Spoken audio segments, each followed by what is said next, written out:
Hello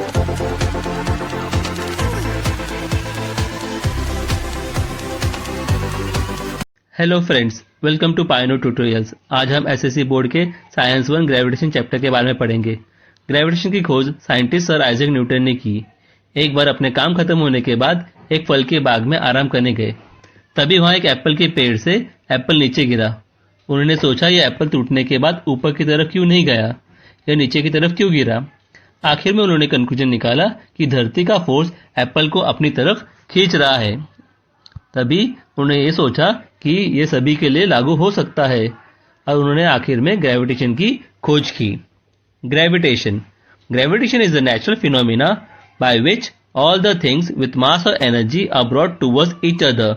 इसका मतलब यह है कि एक नेचुरल एक्टिविटी है जिसमें कोई भी चीज जिसके पास मास या एनर्जी होगा वो एक दूसरे को अपनी तरफ अट्रैक्ट करेगा। Next topic, circular motion and centripetal force. Circular means round and motion means movement. Hence, circular motion is a movement of an object along a circular path. Centripetal force, a force which acts on any object moving along a circle and is directed towards the center of the circle is called centripetal force. इसका मतलब अगर किसी object को हम force apply करते हैं और वो ऑब्जेक्ट सर्कुलर घूमता हुआ और सेंटर की तरफ आता है, इसे हम सेंट्रीपिटल फोर्स कहते हैं। Centripetal means central seeking.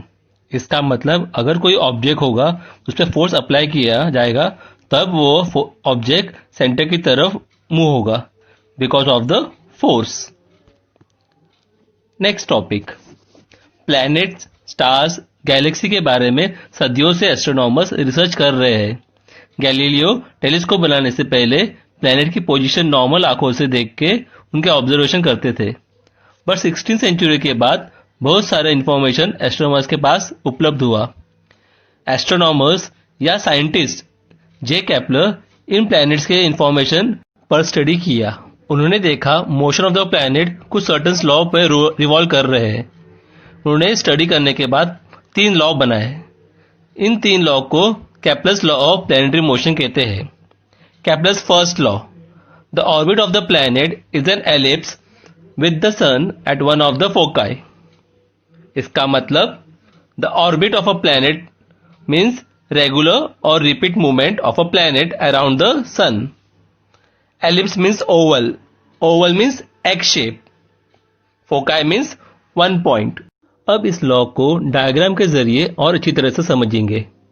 जो ओवल शेप का आपको डायग्राम में दिखाई दे रहा है वो है ऑर्बिट ऑफ द प्लैनेट। बीच में आपको रेड कलर का एक सिंबल दिखाई देगा, वो सिंबल सन को डिनोट करता है। Let us study how to by the first law. मेरे साथ कहिए, the orbit of a planet is an ellipse with the sun at one of the foci. फिर से रिपीट करेंगे, the orbit of a planet is an ellipse with the sun at one of the foci. ये rhythm से आप answers को अच्छी तरह से बायहार्ट कर सकते हो। फिर से रिपीट कर लेंगे, the orbit of a planet is an ellipse with the sun at one of the foci. Next law, Kepler's second law, the line joining the planet and the sun sweeps equal area in equal interval of time. इसका मतलब अगर ए planet है और सी planet है तो जब ए planet को B की तरफ मूव करते वक्त एक डिस्टेंस पर जितना एरिया लगता होगा और जो प्लैनेट सी है उसे डी तक मूव करने के लिए कितना समय लगता होगा और एरिया लगता होगा वो हमेशा सेम होगा।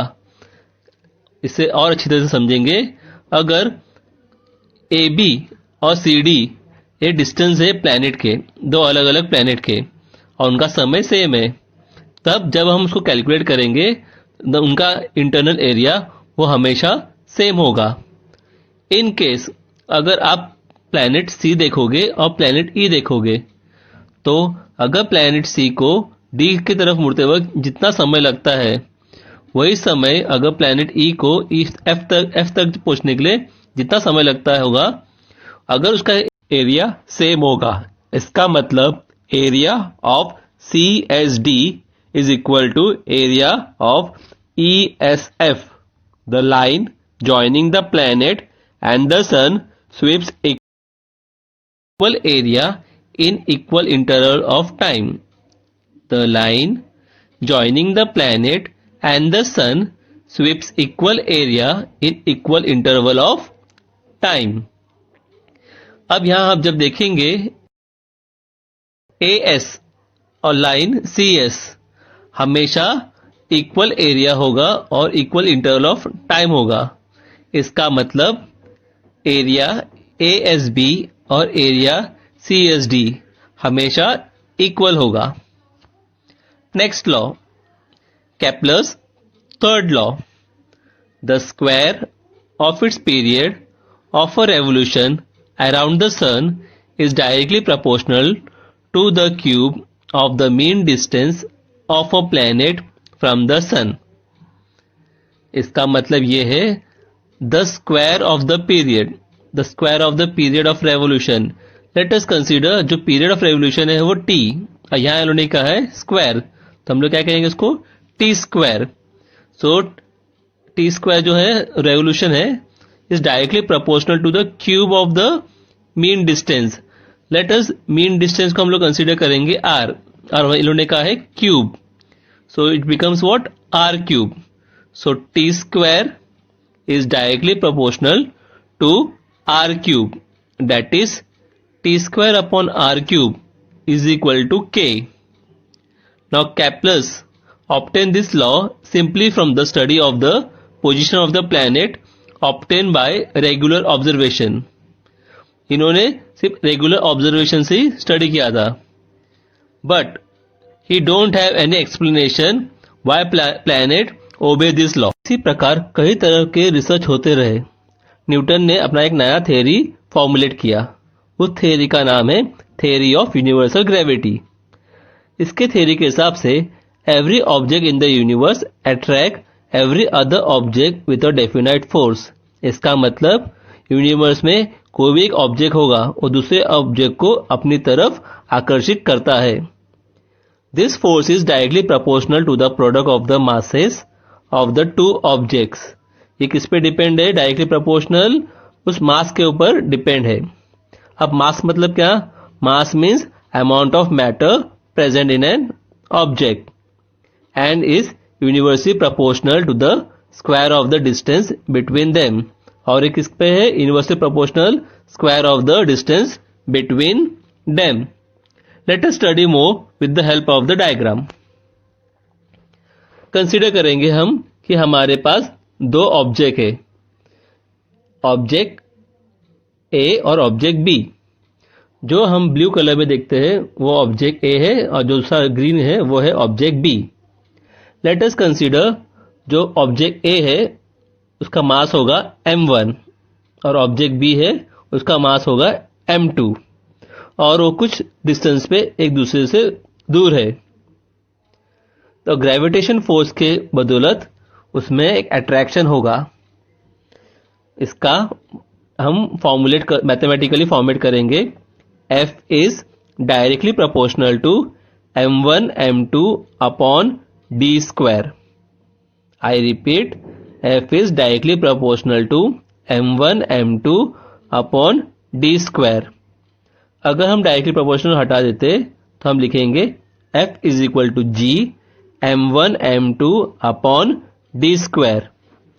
Here G is the constant of proportionality and is called what?